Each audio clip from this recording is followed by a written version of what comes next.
नमस्कार, आप देख रहे हैं एनबी न्यूज। मैं आपके साथ रवि राजपूत। हमारे खास कार्यक्रम मुद्दा में आप सभी का स्वागत है। वहीं कांग्रेस अध्यक्ष पद के चुनाव को लेकर गहमागहमी मची हुई है। इस बीच राजस्थान के मुख्यमंत्री और वरिष्ठ कांग्रेस नेता अशोक गहलोत ने एक बड़ा ऐलान किया है। उन्होंने कहा कि मैं यह तय किया है कि मैं कांग्रेस अध्यक्ष पद के लिए चुनाव लड़ूंगा। इसको लेकर मैं जल्द ही तारीख तय करूंगा। विपक्ष को मजबूत करने की जरूरत है, इसलिए मैंने यह निर्णय लिया है।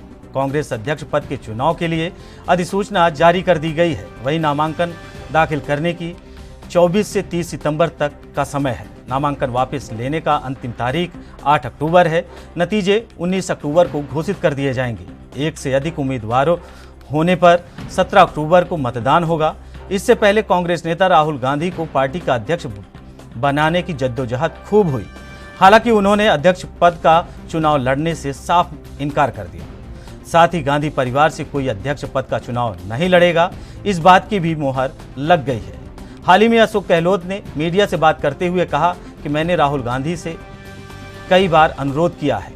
वे सभी की इच्छाओं को मानते हुए दोबारा कांग्रेस अध्यक्ष पद का चुनाव नहीं लड़ेंगे, लेकिन उन्होंने तय किया है कि गांधी परिवार से कोई भी अगला पार्टी का अध्यक्ष नहीं बनना चाहिए।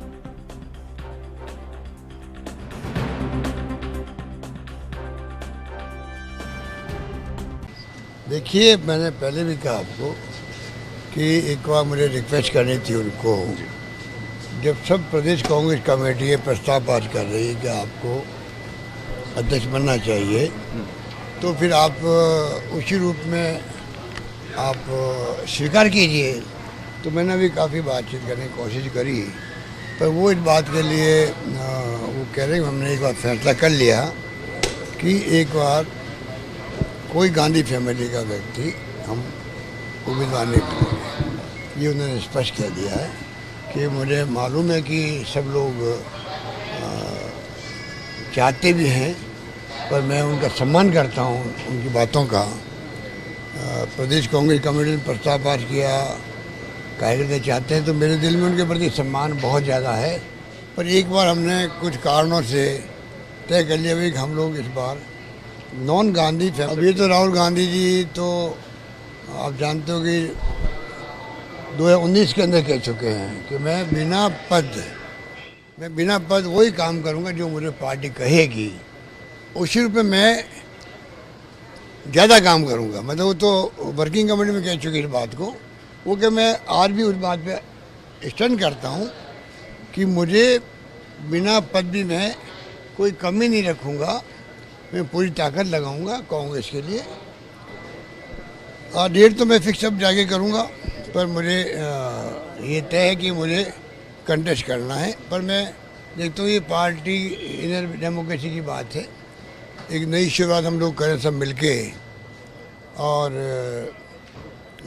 मुझे उम्मीद है कि जो हालात देश के हैं उसके लिए प्रतिपक्ष का मजबूत होना बहुत ज़रूरी है। उसके लिए हम कोई कसर नहीं छोड़ेंगे। तमाम जो हमारे कांग्रेस के साथी भी हैं, चाहे वो कंटेस्ट भी करते हैं, तब भी कोई बात नहीं। अगर हम चाहेंगे कि चुनाव के परिणाम के बाद में हम सब मिलके कैसे कांग्रेस संगठन को मजबूत करने के लिए ब्लॉक स्तर पर, गांव स्तर पर, जिला स्तर पर हम मजबूत भी करें, और जो विचारधारा हमारी है उसको बेस बना करके हम लोग आगे बढ़ें और एक मजबूत प्रतिपक्ष के रूप में ऊपर का। देखिए, तो मैं यहाँ कोची में खड़ा तो नहीं कह सकता।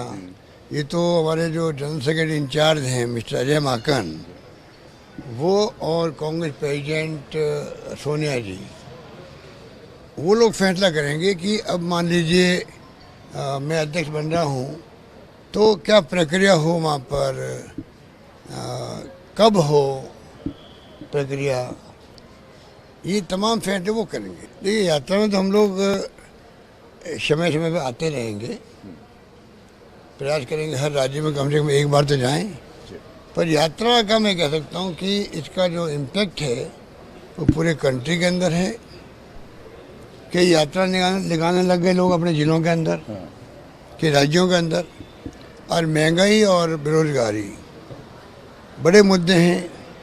फिर जो राहुल गांधी जी की यात्रा का जो इसके अलावा भी जो एक प्यार, मोहब्बत, आपसी विश्वास, सद्भावना का माहौल देश में बना रहे, सब जातियों, सब धर्म के बीच में, सब वर्गों के बीच में, ये भी एक थीम है। देखिए, बहुत बड़ी थीम है जिसकी देश को जरूरत है। आज आप ध्रुवीकरण करके कब तक देश को चला सकते हैं? तो मैं समझता हूँ कि ये जो बहुत ही राहुल जी का जो फैसला है वो ऐतिहासिक फैसला है। और जिस रूप में जो लोग वेलकम कर रहे हैं केरला के अंदर, फिर पहले तमिलनाडु वाले लोगों ने, वो एक्स्ट्राऑर्डिनरी है। मैं समझता हूँ कि पूरा देश देख रहा है किस प्रकार से लोग स्वतः स्फूर्त होकर के आगे आ रहे हैं और जो सम्मान दे रहे हैं, स्वागत कर रहे हैं। वहीं इसी मुद्दे पर चर्चा करने के लिए हमारे साथ पैनल है। आपको बता दें कि बीजेपी से आलोक वत्स जी हैं और कांग्रेस से मुन्ना खान जी। आप दोनों लोगों का बहुत बहुत स्वागत है।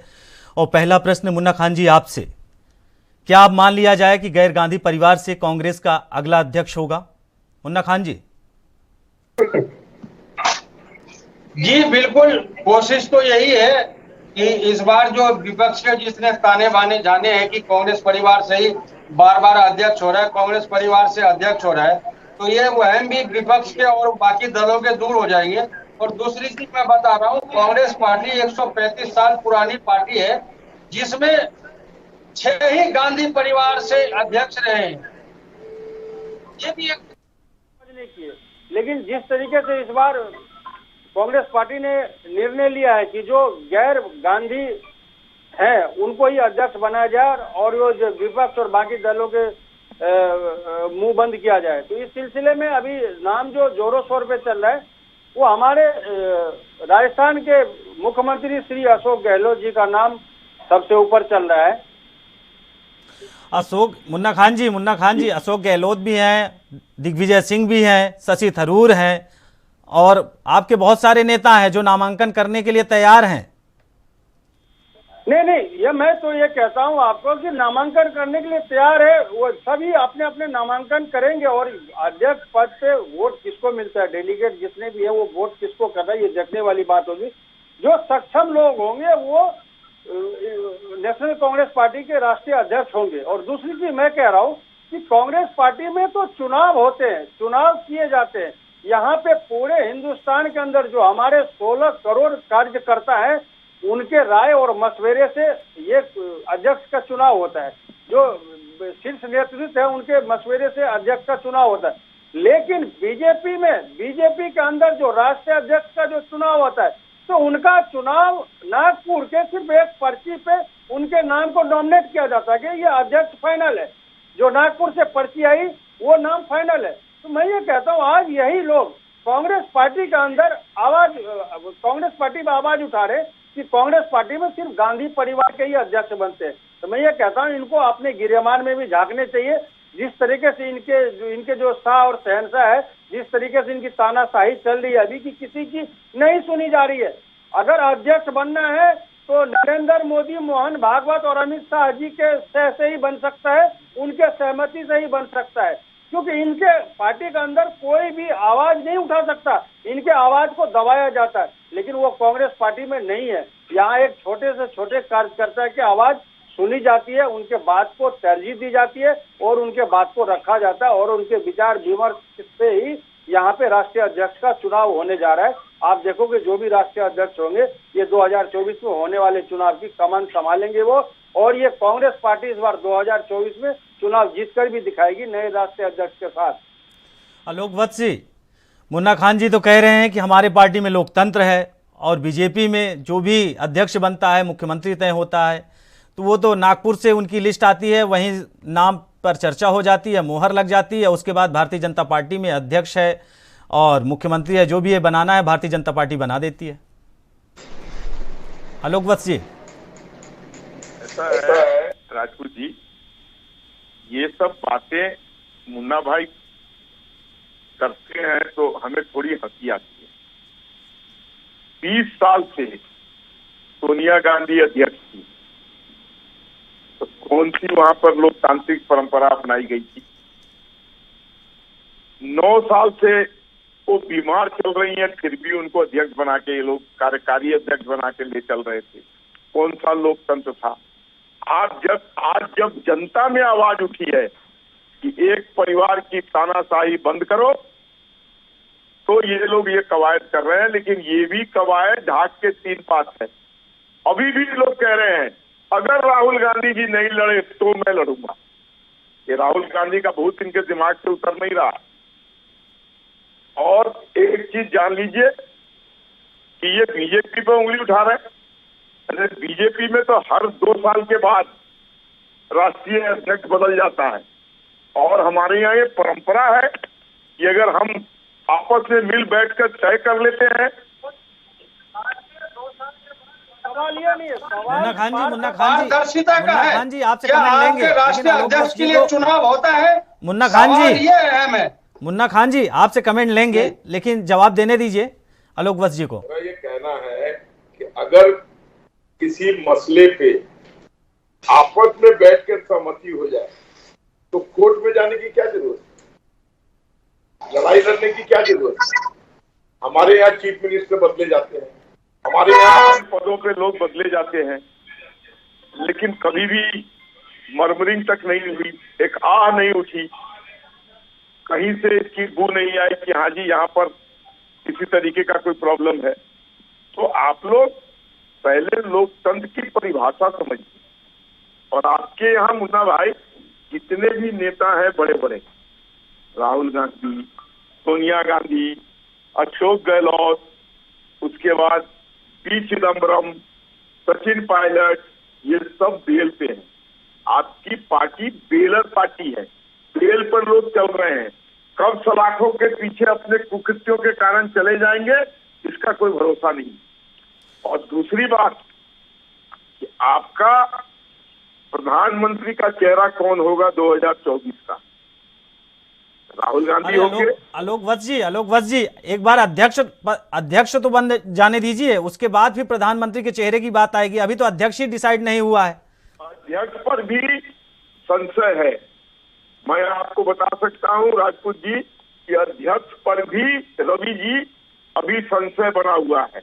ये लोग कह रहे हैं ना कि अशोक गहलोत बनेंगे, हो सकता है कोई तीसरा आदमी बन जाए। इनके अभी तय नहीं है। लड़ाई तो है दोनों के बीच में अभी जो प्रतीत हो रहा है, शशि थरूर वर्सेस अशोक गहलोत। अशोक गहलोत को गांधी परिवार का वर्चस्व प्राप्त है, आशीर्वाद प्राप्त है। आलोक वत्स जी, मुन्ना खान जी आपसे अगला प्रश्न है। मानते हैं आपने अशोक गहलोत को बना दिया अध्यक्ष, लेकिन सवाल तो यही है ना कि अशोक गहलोत के पास सीएम पद की कुर्सी है, राजस्थान में वो बैठे हैं, लेकिन राजस्थान में जब से वो सीएम बने हैं, सचिन पायलट और उनमें जो आपसी मतभेद रहा, आरोप प्रत्यारोप रहा, क्या आपको लगता है कि अशोक गहलोत कांग्रेस को चला पाएंगे? और एक अध्यक्ष पद का जो चुनाव है और अध्यक्ष पद की जो जिम्मेदारी है वो बहुत बड़ी जिम्मेदारी है, कांग्रेस को आगे ले जाना। बीजेपी सत्ताधारी पार्टी है, उसे दरकिनार करना, अपनी पार्टी को आगे बढ़ाना, क्योंकि कांग्रेस जहां खड़ी है आज के स्तर पे अगर देखा जाए तो कहा जाए तो बहुत बुरे स्तर पे है। अभी इसे उठा के आगे ले जाना, क्या आपको लगता है कि अशोक गहलोत के नेतृत्व में वो दम है? मुन्ना खान जी, मैं कह रहा हूँ राजपूत जी की अशोक गहलोत में बहुत दम है। वो राजस्थान के जादूगर भी कहे जाते हैं। और सवाल है वो 5 बार के नहीं, बचपन में वो जादूगर थे, अब वही जादू की छड़ी क्या चलती हुई दिख रही है? बिल्कुल बिल्कुल, मैं अपनी आप बात पूरी कर लूं। मैं ये कह रहा हूं कि वो जादूगर के नाम से जाने जाते हैं। जिस तरीके से आपने देखा होगा बीजेपी ने वहां दोबारा से उनकी सरकार जो गिराने की कोशिश की और बीजेपी को मुंह की खानी पड़ी। और सवाल रहा इनका जो कह रहे थे कि अनबन थी, वो तो मैं कह रहा हूँ गुलाब सिंह कटारिया और वसुंधरा राजे का अनबन कोई छिपा नहीं है। वो दुनिया जग जाहिर है किस तरह से उनके अनबन है। पहले वो अपना भी घर देखे कि बीजेपी किस तरीके से अपने पार्टी में अनबन चल रही है। दूसरी चीज है कि वो सक्षम है, अशोक गहलोत जी वो राष्ट्रीय अध्यक्ष बनने के काबिल है, उनमें काबिलियत है। उन पे ये मादा है कि किस तरह से पार्टी की नेतृत्व की जा सकती है और पूरे हिंदुस्तान में किस तरह से जनाधार खड़ा किया जा सकता है और 2024 के चुनाव लड़े जा सकते हैं। क्योंकि वो 5 बार के मुख्यमंत्री हैं, 3 बार के सांसद हैं, 7 बार के मंत्री हैं। वो इंदिरा गांधी जी के टाइम से ही मंत्री रहे हैं वो। तो वो कोई हल्के में लेने तो उनकी जरूरत नहीं है। मैं अपने बीजेपी के मित्रों को कह दूं कि वो मजे हुए खिलाड़ी है और वो राष्ट्रीय अध्यक्ष बनने के लायक है। अगर शीर्ष नेतृत्व चाहता है और अगर जो ये जितने भी कांग्रेस के कार्यकर्ता है वोटिंग करके अगर वो चाहते हैं कि अशोक गहलोत हमारे राष्ट्रीय अध्यक्ष बने, तो मैं समझता हूँ बहुत ही अच्छी बात होगी और सामने विरोधी दल को भी मैसेज जाएगा कि इस बार गैर गांधी परिवार से राष्ट्रीय अध्यक्ष बना है और इसकी बोलती भी बंद हो जाएगी। क्योंकि हमारे यहाँ तो लोकतंत्र जिंदा है हमारे पार्टी के अंदर। हमारे यहाँ बात रखने का हर किसी को अधिकार है, न कि अन्य दल के द्वारा, बीजेपी के द्वारा जिस तरीके से उनके बातों को दबाया जाता है, उनके भावनाओं को दबाया जाता है, उनके ऊपर अपनी अपेक्षाएं थोपी जाती है, बातें थोपी जाती है, अपने जो राय है उन पे थोपा जाता है, उनसे राय नहीं ली जाती है। तो वो दूसरे दल के द्वारा, दूसरे दल के तरह हमारे दल में ऐसी कोई भी बात नहीं है। हमारे यहाँ सब स्वतंत्र है, छोटा से छोटा कार्यकर्ता भी स्वतंत्र है, अपनी बात शीर्ष नेतृत्व तक पहुंचाने में सक्षम रहता है और उसकी सुनी भी जाती है। मुन्ना खान जी, दिग्विजय सिंह जी का भी बयान सामने आया। उन्होंने कहा कि अगर राहुल गांधी इनकार करते हैं कि हम अध्यक्ष पद का चुनाव नहीं लड़ेंगे, हम अध्यक्ष नहीं बनेंगे, तो हम भी नामांकन करेंगे। शशि थरूर भी, एक लॉबी शशि थरूर की बनी है, वो भी कह रहे हैं, मनीष तिवारी जी अलग कह रहे हैं। तो ये माना जाए कि कहीं ना कहीं कांग्रेस अध्यक्ष पद के चुनाव को लेकर बढ़ तो नहीं जाएगी। मैं आपको कह रहा हूं कि ये चीज तो दर्शाती है कि कांग्रेस पार्टी के अंदर हर आदमी स्वतंत्र है कि अपनी आवाज उठा सकता है। ये किसी शाह और शहंशाह के जोड़ी के तरह तो नहीं है कि उसके ऊपर किसी की दो के ऊपर किसी तीसरे की आवाज नहीं उठती। कांग्रेस पार्टी स्वतंत्र है भाई, पूरे कार्यकर्ता यहाँ निर्णय। चलिए मुन्ना खान जी, हमने माना कि आपकी पार्टी स्वतंत्र है। आलोक वत्स जी, अगर उनकी पार्टी स्वतंत्र है, उनके घर में अच्छा खाना बन रहा है, उनके घर का नेतृत्व अच्छा है, सही से इनकम आ रहा है, घर सही से चल रहा है, तो आपके पेट में दर्द क्यों हो रहा है? मुझे कहाँ दर्द हो रहा है भाई? मैं तो ये कह रहा हूँ कि कांग्रेस जोड़ो भारत टूटा कब ये जोड़ने चले हैं। किस अंग से भारत टूट गया है, कहाँ से टूट गया है? अरे पहले कांग्रेस जोड़ो। 10 सेकंड का समय बात कीजिए। रही बात अध्यक्ष पद की, बहुत खेला हो रहा है।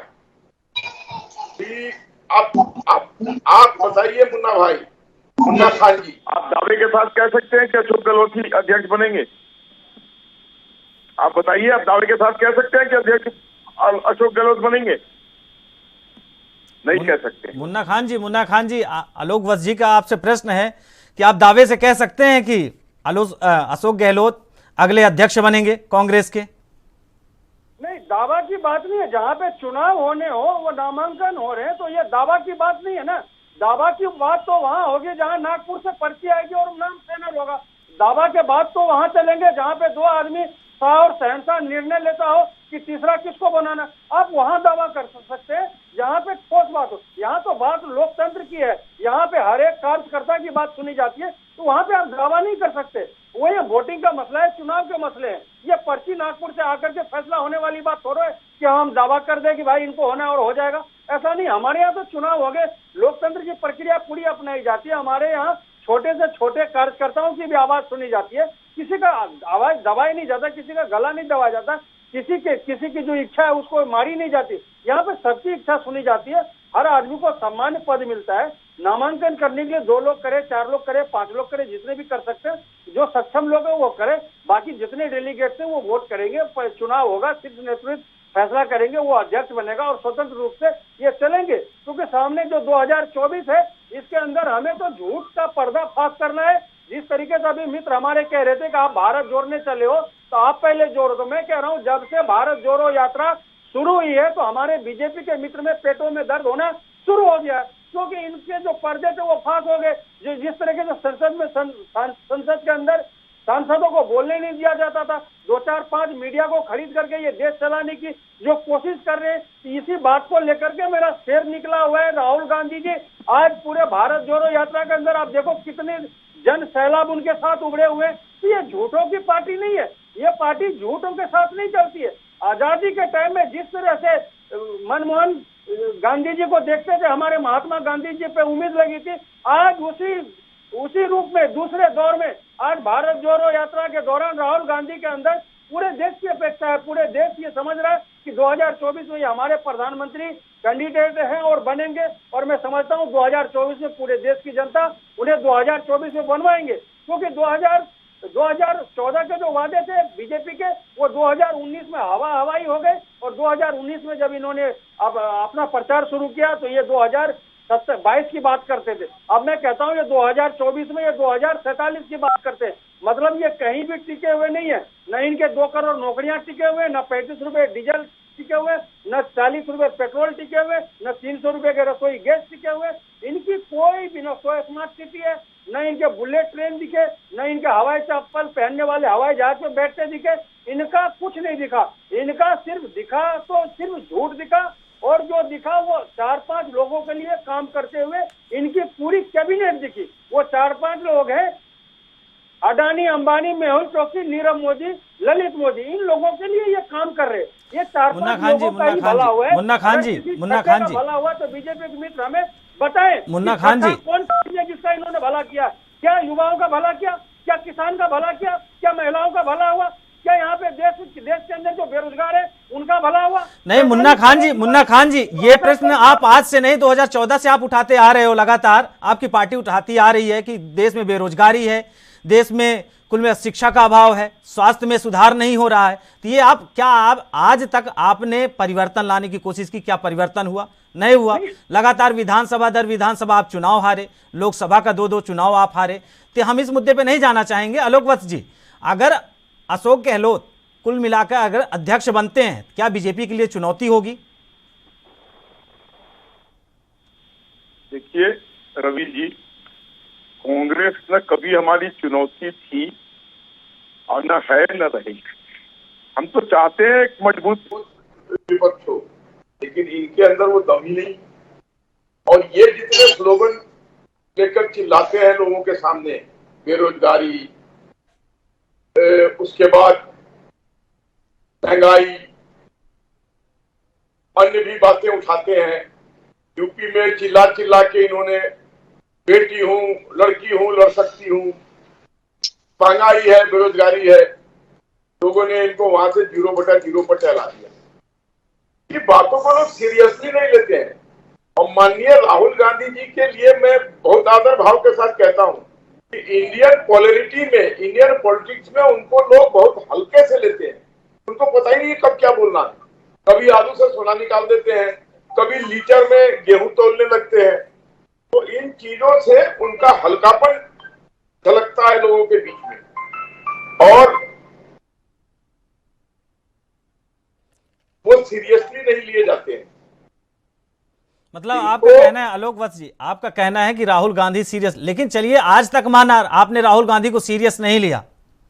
अगर सीरियस आपने नहीं लिया, इसीलिए तो आप राजस्थान में मुंह के बल गिरे, मध्य प्रदेश में भी गिरे थे, लेकिन मध्य प्रदेश में किसी ना किसी तरीके से गठबंधन हुआ, सिंधिया साहब टूटे, उसके बाद गठबंधन हुआ, फिर बन गई सरकार। तो हम आलोक वत्स जी, सवाल ये पैदा होता है कि आगामी जो चुनाव है, विधानसभा चुनाव चाहे हिमाचल का है, गुजरात का है, वही 2024 का लोकसभा चुनाव है, और उसके पहले अगर गैर गांधी परिवार का अध्यक्ष बनता है कांग्रेस का, अशोक गहलोत मान लीजिए कि बन जाते हैं अध्यक्ष, जहां तक हमारा अनुमान है कि आने वाले कल का जो अध्यक्ष है गांधी परिवार का वो अशोक गहलोत ही हैं, क्योंकि उन्होंने अपने बयान में भी कहा है, राहुल गांधी ने साफ तौर पे मना कर दिया उनके मुलाकात के बाद।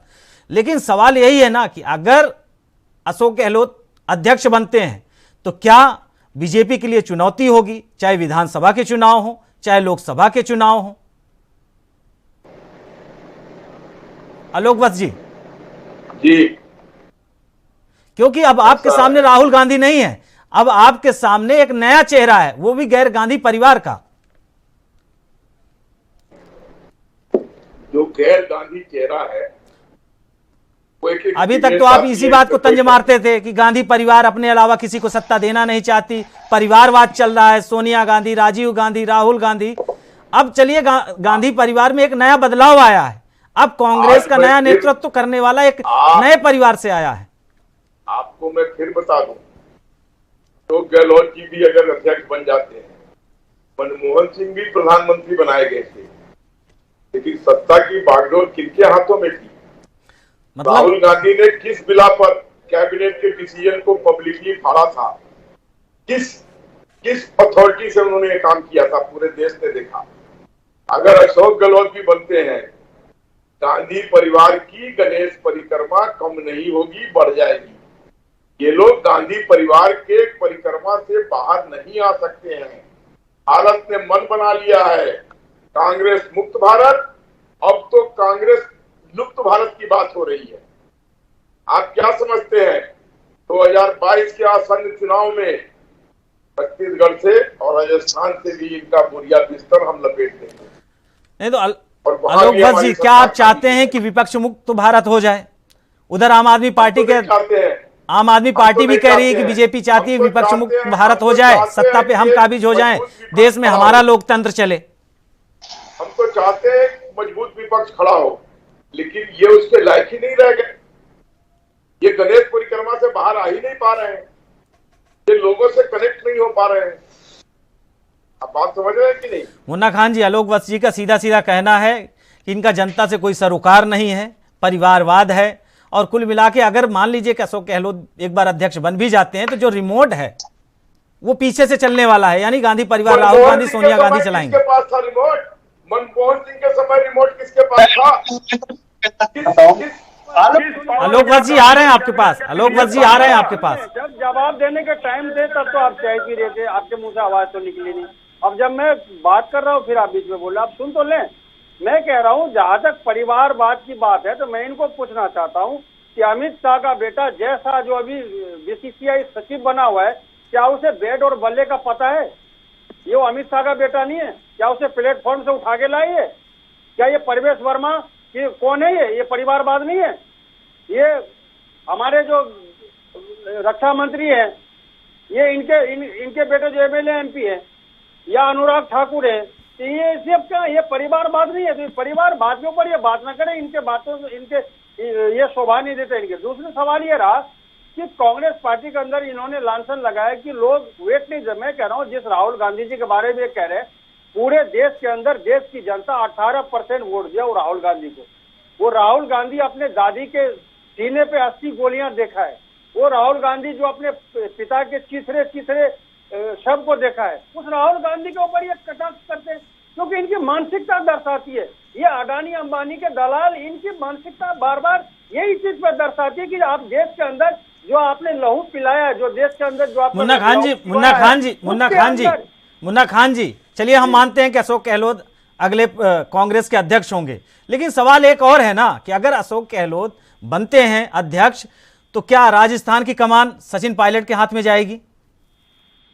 देखिए, ये आला कमान फैसला करता है, लेकिन हकदार तो सचिन पायलट जी हैं क्योंकि सचिन पायलट ने वहाँ काफी ये आज आपने माना है मुन्ना खान जी, ये आज आपने माना है। जब राजस्थान का विधानसभा चुनाव हुआ था उस समय भी राजस्थान की जो कांग्रेस के कार्यकर्ता थे, जो नेता थे, वो सचिन पायलट को मुख्यमंत्री बनाना चाहते थे, लेकिन आप लोगों ने उस समय नहीं माना। लेकिन अब जब अशोक गहलोत केंद्र में पहुंच रहे हैं, कुल मिला के अध्यक्ष बन रहे हैं, तब आपने मान लिया कि नहीं, सचिन पायलट को अगला मुख्यमंत्री राजस्थान का बनना चाहिए। तो मैं आपको एक सवाल का जवाब दे दूं, अगर क्या हमारे देश के अंदर गुजरात के अंदर हमारे मुख्यमंत्री नरेंद्र मोदी जी के रहते हुए क्या वो मुख्यमंत्री बन जाते? तो सीट खाली होने पे तो पीछे से सपोर्ट मिलता है कि हाँ भाई आप सक्षम, आप बनिए। क्योंकि वो जो पुराने वहां पे जादूगर बैठे हुए जो चला रहे, बहुत अच्छे से राजस्थान को देखा है उन्होंने और काम किया। जब तक वो थे वहां पे तो मुख्यमंत्री की सीट काबिज थी। अब वो जैसे उन्हें दिल्ली बुलाया जाएगा तो राजस्थान में फिर उन्हें कारभार सौंपा जाएगा। सचिन पायलट भी बहुत मजे हुए नेता है, बहुत अच्छे नेता। सरकार जो बनी थी अभी राजस्थान में। मुन्ना खान जी, हमारे पास समय कम है, हम लास्ट कमेंट आलोक वत्स जी से लेना चाहेंगे। आलोक वत्स जी, अब तो कांग्रेस का नया अध्यक्ष बनने वाला है, कुछ अच्छा बोल दीजिए कांग्रेस के लिए। मेरी शुभकामनाएं हैं मुन्ना खान जी के साथ। ये मजबूत हो, ये हमें टक्कर देने के लायक बने, पब्लिक से कनेक्ट करें, पब्लिक परिवारवाद छोड़ें, गणेश परिक्रमा छोड़ें, बीजेपी की तरह चरित्रवान बने, राष्ट्रभक्त बने और आगे बढ़े। इन्हीं शुभकामनाओं के साथ मुन्ना भाई आदाब। आलोक वत्स जी, मुन्ना खान जी, आप हमारे साथ जुड़े, आपका बहुत बहुत धन्यवाद। आपको बता दें कि कांग्रेस में अध्यक्ष पद की लड़ाई में अब सबसे जो पहला पांव जमा रहे हैं वो अशोक गहलोत है, जो राजस्थान के मुख्यमंत्री हैं। अब आने वाले कल में देखना होगा कि कांग्रेस का अगला अध्यक्ष कौन बनता है। फिलहाल मुद्दा में हमारे साथ इतना ही, बाकी खबरों से जुड़े रहने के लिए देखते रहिए एएनबी न्यूज। नमस्कार।